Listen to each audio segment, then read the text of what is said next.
안녕하세요. 선박 종합설계 수업을 받게 된 서정화입니다. 원래는 우리가 사이버 캠퍼스에 그냥 강의 자료만 올리고 알아서 조들이 각각 할 설계 건들을 알아서 진행하는 걸로 계획을 했었는데, 지금 학교가 사이버 수업 가상 강의를 너무 좀 오래 할 것 같아서 저도 불가피하게 이렇게 동영상으로 지금 먼저 찍어서 인사를 드리게 됐어요. 우리 수업은 다들 아시다시피 선박설계 컨테스트에서 나왔던 그런 선박설계 컨테스트에 나왔던 그 과제, 그거를 우리가 설계를 해가지고 요구한 것들을 만족하는지 그런 것 등등을 예쁘게 보고서를 내는 게 목표가 되고요. 우선 강의 전체 개요부터 설명을 드리도록 하겠습니다. 우리 수업은 선박 종합 설계고요. 우선 몇 가지 공지가 처음에 4주라고 했는데 지금 5주까지 됐어요. 5주까지 사이버 캠퍼스를 통해 진행되고 가능한 다 동영상으로 올리도록 하려고 하고 있습니다. 그래서 8회가 아니라 지금 10회가 됐어요. 5주가 됐으니까. 그 다음에 중간 기말은 원래는 우리가 정상적으로 수업을 했으면은 중간고사 먼저 시작하고 좀 이따 보고 그 다음에 그거 성적을 바탕으로 조를 나누고 뭐 등등하고 기말고사 평가를 하려고 했는데 계획이 많이 어그러져서 그냥 중간고사는 학교가 정상화되면, 수업이 정상화되면 그때 좀 이따 보려고 하고 있고요. 기말고사는 뭐 어차피 제일 나중에쯤에 조별과제 발표하기 전 뭐 그쯤에 하려고 계획을 하고 있습니다. 아직 학교에서 중간고사 기간에 대해서 일정은 안 해줬고 공지는 안 해줬어요. 그 다음에 3월 이후에 보충 강의가 개교기념이라 국회의원 선거가 있는데 6월 8일하고 6월 10일 날에 수업을 채우도록 보강을 하도록 학교에서 정해줬어요. 우선 여기서 사이버 캠퍼스 주 회차 관리에서 확인을 해주시고 출석이랑 연관돼 있으니까 그걸 봐주시고요. 자료에 대한 동영상은 제가 사이버 캠퍼스 통하지 않고 유튜브에다 올릴 거예요. 뭐 사적 이익을 취하겠다는 게 아니라 사이버 캠퍼스 시스템이 안 좋다는 상황이, 어렵다는 얘기가 너무 많아가지고 가능한 바깥 플랫폼으로 하려고 하고 있고요. 그래서 사이버 캠퍼스에는 PPT 파일은 제가 업로드를 하고 그 다음에 수업은 그 뒤에 찍어가지고 올리니까는 되게 시간은 한 1주? 뭐 그 정도 차이는 있을 거예요. 그러면은 여러분들이 사이버 캠퍼스에서 먼저 확인하시고 대충 이런 거 다루는구나 알고 계시면은 강의 영상은 그 뒤에 제가 따로 공지를 드릴 거예요. 다만 출결은 좀 주의를 해주세요. 그 다음에 일반 수업이 만약에 시작한다면은 수업 자료는 계속 사이버 캠퍼스 자료실에 올라갈 겁니다. 우선 조별과제 얘기를 먼저 해야 되는데요. 봅시다.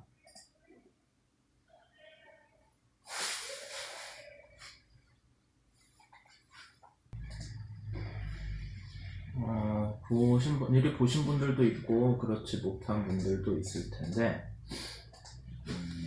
이렇게 생겼어요. 잘 보일지 모르겠네. 잘 보이겠죠? 우리가 올해 해야 되는 거는 스웨즈막스라는 클래스의 탱커를 설계를 해야 돼요. 스웨즈막스라고 하면은 스웨즈는 프라막스가 아니라 스웨즈막스네요. 스웨즈막스는 스웨즈 운하를, 이쪽이 이집트에 있는 스웨즈 운하를 갈 수 있는 사이즈의 배를 의미를 하는 거고, 탱커는 유조선이죠.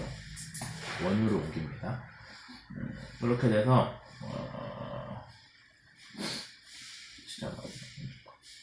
보시면 어떤 식으로 구성이 되어 있냐면, 참조 호선이라는 거는 비슷한 배예요. 예전에 회사에서 만들었던 비슷한 크기나 뭐 성능, 스펙의 배가 있고 그걸 참고해서 우리가 어떤 배를 설계를 해야 된다라는 거죠. 그래서 배 전체 길이는 274m로 정해져 있고 LBP 아마 개론 때 배웠을 텐데 수선 간의 거리라고 해서 뭐 선수는 저기 수면이랑 플로드에서 선수랑 수면이랑 만나는 점에서 배의 저쪽 선미의 방향타축 러더스톡이라고 하는 거기까지 거리 LBP가 나오고요. 그 다음에 폭, 근데 몰디드 폭이니까 우리가 뭐라고 하죠? 한글로 기억이 안 나는데 어쨌든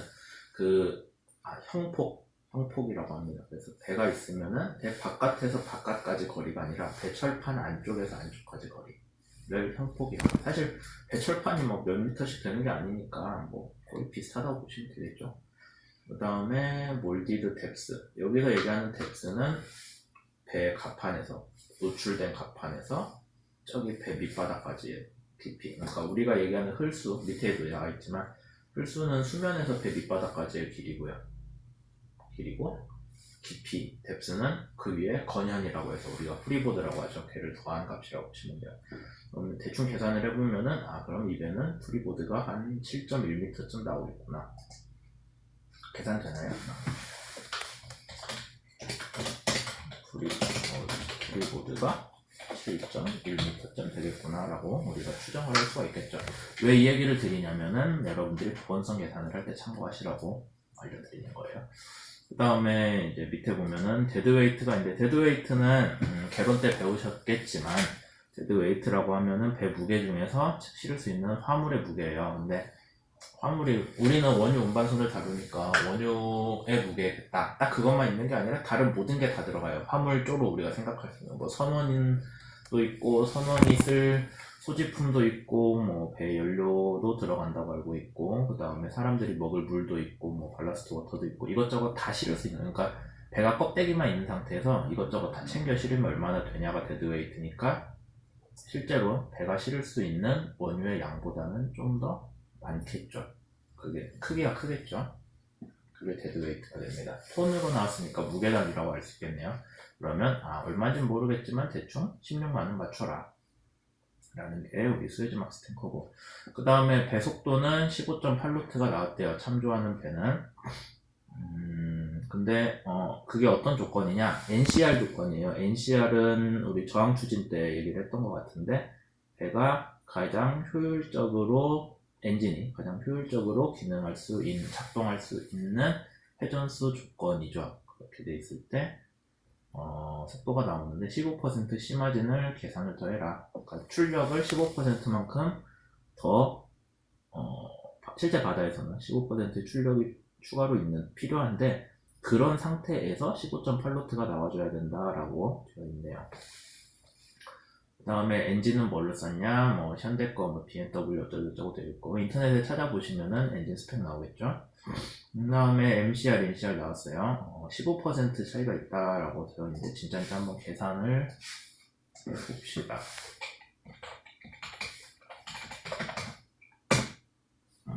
15%가 아니네. 왜 15%가 아니냐면은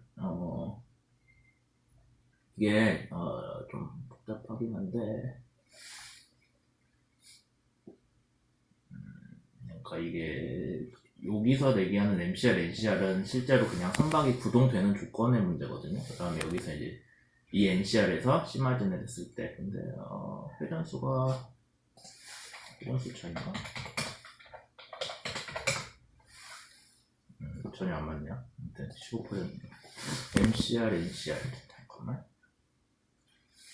MCR, NCR이 회전수에서 85% 차이라고 되어 있는데 그게 아닌가 보네요. 이 배는 아닌 것 같은데. 나중에 다시 한번 검토를 해보도록 합시다. 저도 지금 잘 뭐가 맞는지 기억이 안 나니까. 그 다음에 DFOC라는 게 있는데 여기서 처음 보겠죠? 톤. 하루에 몇 톤이나 쓰냐. 이게 뭐냐면은 데일리 퓨얼 오일 컨섬션이거든요.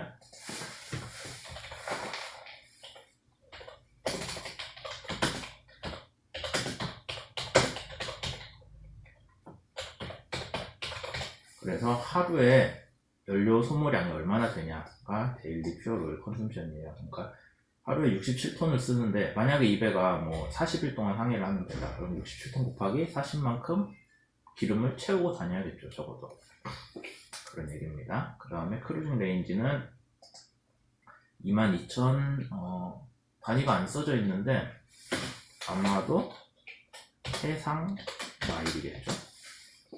그래서 무슨 얘기냐면은 해상 마일은 여기 노트 계산할 때랑 똑같아요. 1.8몇 킬로거든요. 그러니까 대충 한 22,000 곱하기 1.8 한 만큼 다니겠구나. 그러면 속도 우리가 알고 있으니까 24시간 내내 간다고 치면은 하루에 얼마쯤 되는데 계산 한번 해보고. 예, 그래서 몇 가지 계산을 해서 썼는데 보시죠. 우리가 이 배는 22,000 마일을 가야 돼요. 해리라고 해서 노티컬 마일 그렇게 되는데 22,000 마일을 가야 돼요. 갈 수 있으려면은 하루에 15.8 노트로 24시간을 뛴다고 하면은 하루에 379.2 마일을 갈 수 있대요. 그러면은 걔를 얘로 나눠주면은 58일 정도 걸린다. 계산이 맞나요? 대충 맞는 것 같습니다. 그러면은 58일 동안 항해를 할 수가 있어야 돼요. 그러면은 58일치 연료가 있어야겠죠. 뒤에서 바로 설명을 할 건데 HFO는 헤비 퓨얼 오타가 너무 나네. 헤비 퓨얼 오일이라고 해서 실제로 배를 위한 연료예요. 우리가 중유라고 하는 그런 건데 그게 4,500 세제곱미터인데 얘가 비중을 곱해야 무게가 나오죠. 제가 이거 계산을 잘못했네요. 다시 한번 계산을 해봤더니 자, 우리가 배에 들어가는 연료가 4,500 세제곱미터예요. 근데 아까 우리 하루 연료 소모량 뭘로 계산했죠? 톤으로 계산했잖아요. 그러면은 단위를 톤으로 바꿔줘야겠구나. 그때 써야 되는 게 우리가 알고 있는 밀도가 되겠죠. 그래서 헤비 퓨얼 오일이라고 하는 게 밀도가 물보다는 좀 가볍대요. 찾아보니까 0.9 정도 나오니까 그럼 0.9 곱해주면은 4,050톤이 들어가요. 이 탱크 안에, 이 연료 탱크 안에 4,050톤이 연료가 들어가고 걔를 하루 연료 소모량으로 나눠주면은 한 60일 정도가 나온다고 칩니다. 계산이 맞나요? 58일 항해하는 배고 연료는 60일치 들어가고 조금 남겠죠. 왔다 갔다 하면 어차피 한국어 하고 들어가고 할 때 조금 더 쓸 테니까 그렇게 계산이 됩니다. 그 다음에 여기에 MDO라고 써져 있는데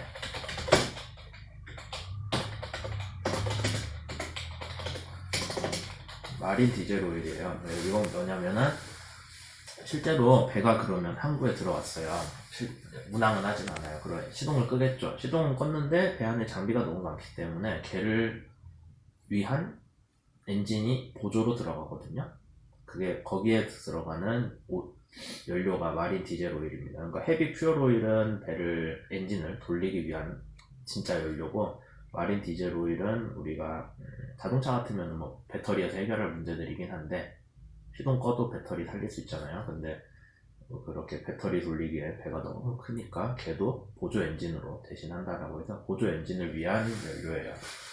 그 다음에 프레시워터는 그냥 물이죠. 사람들이 먹거나 뭐 냉각수 쓰거나 등등 하기 위한 거고 발러스트 워터는 선박 계산 때 배웠겠지만은 배를 안정시키는 데 필요한 물이 됩니다. 많이 들어가죠? 지금 얼마야? 54,000톤이 들어가네요. 그 다음에 사람은 35명이 들어갈 수가 있고 그 다음에 이게 중요한데요. 카고 탱크 캐퍼시티가 실제 화물창의 크기예요. 그러면은 우리는 원유를 옮기는 배니까 화물창이 저만큼 된다. 그럼 저기에 들어가는 석유 양은 얼마냐면은 비중을 0.8로 계산하면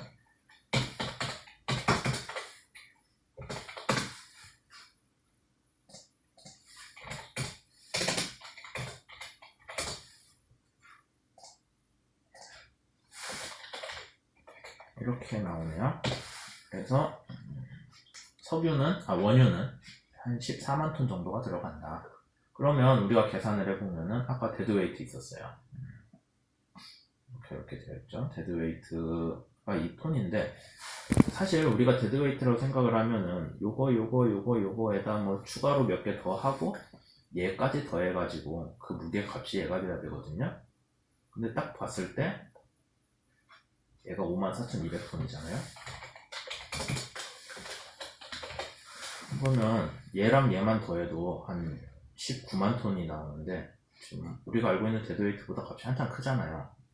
그럼 이거 계산이 잘못된 거 아니냐라고 생각하실 수가 있는데 제일 중요한 거는 우리가 짐을 가득 실었을 때는 밸러스트 워터를 안 싣거나 최소한으로 싣죠. 배를 안정시킬 경우. 사실 유조선은 안 싣는 게 맞을 것 같은데 그렇게 계산하면은 얘가 실렸을 때는 실지를 않으니까 얘는 없는 셈 치고 나머지들 더하면은 얼마쯤 나올까?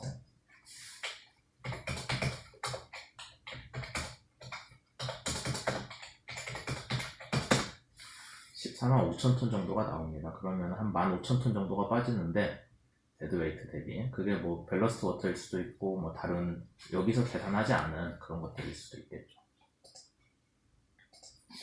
그래서 몇 가지 해설을 달아드렸는데 이거는 사이버 캠퍼스에 다시 올리도록 할게요.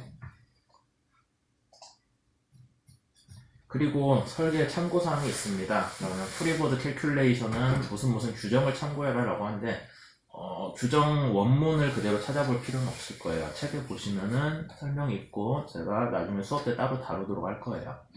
그래서 국제 만재 흡수선 협약이라는 거를 1966년도에 만들었는데 그거를 따라간다 라고 되어 있고, 그 다음에 퓨얼 오일 프로텍션은 배 그 연료 탱크, 아까 우리 얘기한 헤비 퓨얼 오일 탱크가 뭐 빵꾸가 났다, 어디 부서졌다라고 하면 밖으로 기름이 새잖아요. 그러면 기름이 새는 생태계에 영향이 있으니까 그걸 막기 위해서 어떻게 설계를 해야 된다라는 게 있고, 그 다음에 인텍트 스테빌리티는 배가 손상되지 않은 상태에서 얼마나 기울었다 다시 돌아오냐. 그러니까 결국에는 프리보드 캘큘레이션이랑 같이 가겠죠. 프리보드가 커지면은 물이 그만큼 안 넘어오니까 배가 좀 더 안정적이고, 그렇게 생각하시면 됩니다. 거기에 대한 그 규정집이 필요하다. 그 다음에 더블럴이라는 거는 유조선에서만 쓰이는데, 아까 연료탱크 프로텍션도 있었으니까 똑같이 기름을 옮기는데 배가 구멍이 빵 나면은 원유가 콸콸 새잖아요. 걔를 막기 위해서 배 연료 탱크가 있고 배 껍데기가 있으면은 사이에 간격을 둬요. 벽이 두 개로 돼 있다는 얘기예요. 그래서 더블 헐이니까 배 벽면이랑 배 아래랑 둘 다 이중으로, 배 바닥만 이중이면은 더블 바텀이라고 따로 얘기를 하죠. 근데 큰 유조선은 예외 없이 다 더블 헐을 쓰게 돼 있고요. 그 다음에 5번은 여러분들 봤을 때 뭔 소리야 싶을 텐데, 보시죠. 2020년 1월 기준으로 계약이 되고 2021년 4월 기준으로 킬 레인이라고 해서, 이건 뭐냐면은 배를 건조를 할 때 킬이라는 게 배가 있으면은 배 길이 방향으로 놓인 제일 큰 부재거든요. 옛날에 나무로 배 만들 때는. 그래서 배를 만들 때 어떻게 하냐면은 킬을 먼저 바닥에 딱 놓고 여기서 갈비뼈를 착착착 올리고 거기에 판을 붙여서 배를 만들었어요. 그러니까 실제로 우리가 뭐 배를 만들기 위해 준비하는 과정 다 빼고 배 만드는 데에서 만들기 시작하는 그걸 킬 레인이라고 하는데, 요즘 배는 어떤 식으로 하냐면 도크에서 블록으로 맞춰서 짓잖아요. 그러니까 킬이 없어요. 뭐 있더라도 별로 티가 안 나고. 그래서 지금은 킬 레인을 어떤 걸로 생각을 하냐면은 배를 만드는 도크에 블록이 들어가서 도크를 이 배를 만들기 위해 시작하는 날을 킬 레인이라고 이해를 하시면 됩니다.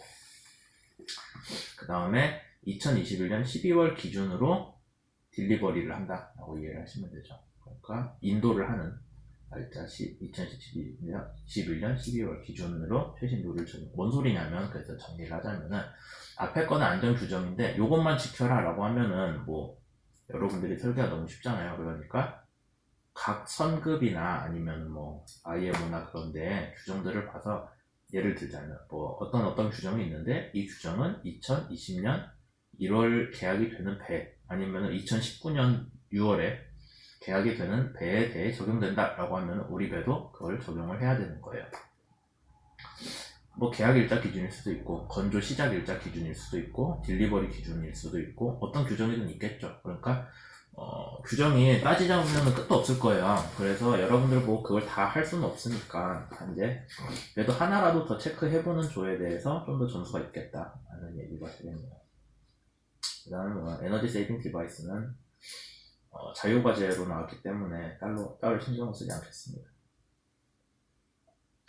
그리고 뭐 설명이 쭉 있고, 이거는 지금 선박 설계 컨테스트 내용이기 때문에 비슷하긴 하지만 저희 수업에서 이거 그대로 가진 않아요. 좀 복잡한 건 뺄 거예요, 귀찮은 것들은. 그 다음에 여기 보시면은 뭐 EEDI 계산하는 거 뭐지?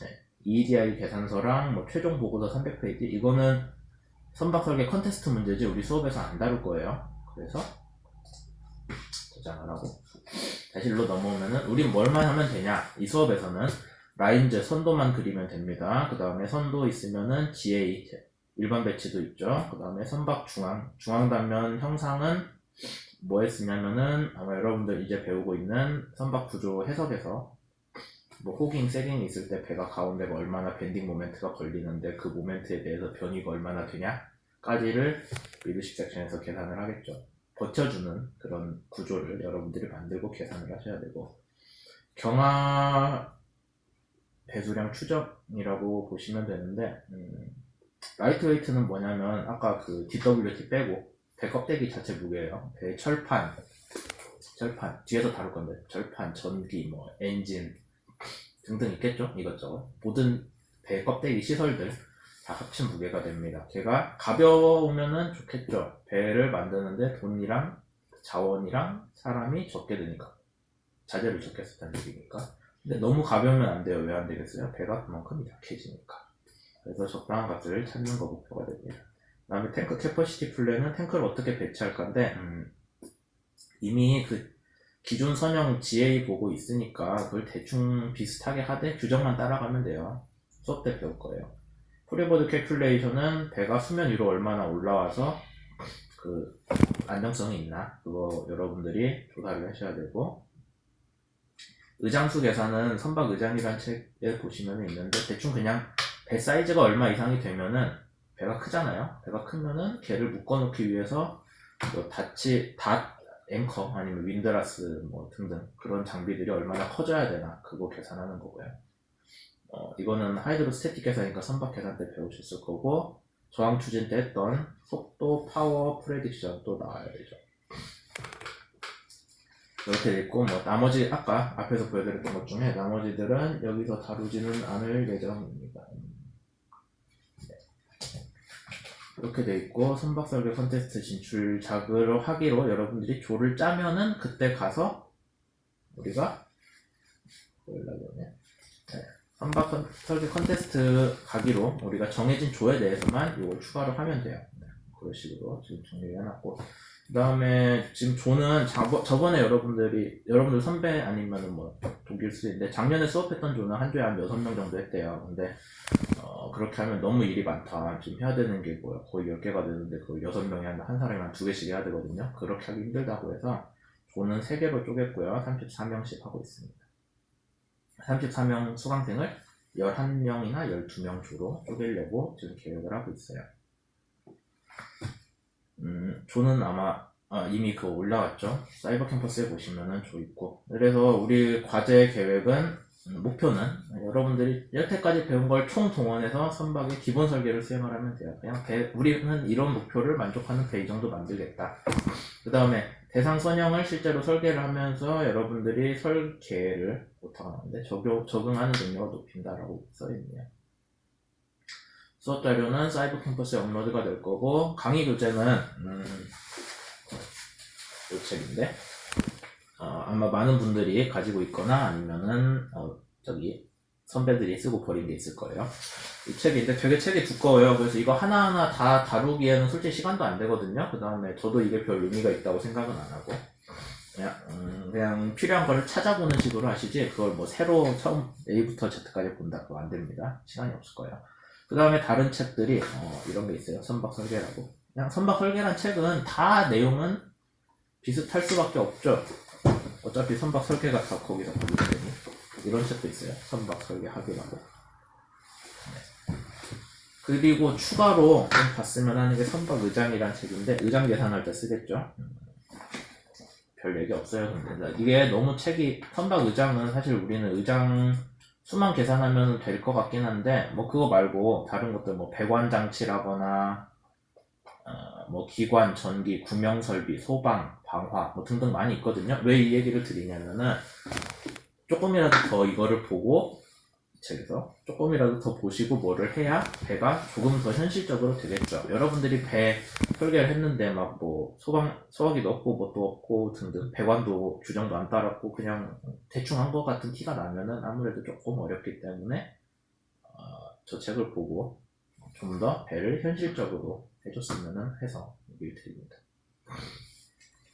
그래서 지금 수업 평가는 어떻게 할 거냐면은, 개인 과제 뭐 딱히 정하진 않았는데, 사이버 캠퍼스에 나가는 게 개인 과제가 있나요? 아직 없죠. 나중에 하나 정도 내드릴게요. 그 다음에 중간고사 지금 원래는 이게 조 배치를 위해서 점수를 조금 주고 성적대로 해서 나눠주려고 했는데 조를 구성하려고 했는데 뭐 지금 그러기도 힘들고 그 다음에 어차피 중간고사 본다고 하면 한 4주? 4월 말? 그때는 될 것 같은데 그때까지 뭐 수업 다른 내용 간단하게 리뷰하고 대면 강의를 할 때 잠깐 시험 볼 수 있겠죠. 기말고사 25%고요. 학기 말에 볼 거고 조별과제는 기본과제랑 추가과제라고 지금 나눠놓긴 했는데 그렇다고 한 조에 대해서 점수가 다 일괄로 똑같이 가진 않을 거예요. 무슨 얘기냐면 이미 여러분들이 조를 나눴으니까 아시겠지만은 선형을 했다. 그럼 선형을 한 팀이 3개 조가 있으니까 2명씩 3개 조가 있으니까 세 조끼리 선형만 비교를 할 거예요. 선형 설계를 얼마나 열심히 했냐라는 거는 뭐 많은 거를 고려를 하고 그 다음에 설계를 많이 개선을 했다라는 얘기가 되겠죠. 그런 식으로 돼서 평가는 같은 선형을 한 조 안에 선형을 한 팀들끼리 비교해서 점수 매기고 뭐 의장을 한 팀끼리 해서 비교를 하는 것들이 한 반절 정도 될 거예요. 그러니까 기본 과제에서 한 25%, 30% 정도, 30% 정도는 그렇게 본인이 맡은 세부 파트에 대한 평가가 될 거고 배 전체가 멀쩡하냐 마냐에 대한 거는 한 25% 정도 점수를 줄 겁니다. 그러니까 배 설계가 각각 봤을 때 얼마나 짜임새 있게 됐냐도 볼 수 있겠죠. 만약에 그렇지 않은 배라고 하면 그냥 조에서 너는 너 나는 나 하고 선형은 선형대로 혼자 가고 뭐 기관은 기관대로 가고 그렇게 해서 서로 배가 딱 봤을 때 이게 뭐 전혀 구성이 이상한데? 라고 하면은 배 전체에 대한 점수 25%에서 까일 거고 그 다음에 선형 설계 자체가 좀 이상한데? 이 사람들이 이걸 제대로 안 한 것 같은데? 아니면 뭐가 배가 뚱뚱한 저항이 안 나오는데? 라고 하면은 팀별로 조 안에 있는 팀별로 30%에서 점수가 매겨지겠죠. 추가과제 10%는 아직 지금 생각을 하는 거는 선박설계 컨텐츠 참여를 하는 조에 대해서 좀 줄까 하는데 근데 10% 너무 크거든요. 지금 보면은 그레이드가 쭉쭉 차이 날 것 같아서 이 부분은 좀 더 제가 생각을 해볼게요. 왜냐면은 컨테스트 나가는 사람 수가 한정이 돼 있는데 뭐 33명 다 나갈 수 없잖아요. 그러니까 더 점수를 나가는 조만 10%씩 주는 건 너무 큰 것 같아서 그건 좀 생각을 해봅시다. 그리고 상세 규정, 학교 규정에 근거하되 세부 내용은 뭐 여러분들하고 협의를 해서 좀 정하려고 하고 부정행위는 절대 안 됩니다. 그 다음에 수업 결석은 4분의 1 이상 하면 F인데 지금 문제가 사이버 캠퍼스에서 여러분들 그 수업 자료 올라가면은 체크를 하고 그걸로 이걸 하거든요. 출석이 들어가고 있어서 이건 좀 제가 어떻게 확실히 방향을 정해서 드릴게요. 왜냐면 실수로 사이버 캠퍼스 수업을 일주일 동안 안 들어갔는데 뭐 그것 때문에 결석이 떴다 라고 하는 상황이 있을 것 같아서 걱정이고요. 수업 내용은 이제 주요 용어들 설명을 하고 이미 우리 앞에서 했던 얘기들 있잖아요. 그 선박 설계 컨테스트에서 주로 뭐뭐를 다루는지 그거 얘기를 했기 때문에 주요 용어들 어느 정도 알고 있을 거라 생각을 하고 뭐 이런 것들 우리가 수업 때 다룰 겁니다. 선형은 어떻게 결정되는지 동력 저항이 제일 중요하니까 그거하고 일반 배치의 할복수에 대해서 하고 그래서 선박설계 컨테스트 안내해줬고 다음 주에는 선형과 크기 얘기를 할 거예요. 쭉쭉 가면은 기본적으로는 저기 선박설계 책을 따라가거든요 내용은. 그래서 거기에서 처음부터 끝까지 다 다루지는 않고 필요한 내용만 뽑아가지고 자료를 만들어서 올리도록 할게요. 그래서 첫 수업은 여기까지 하도록 하겠습니다.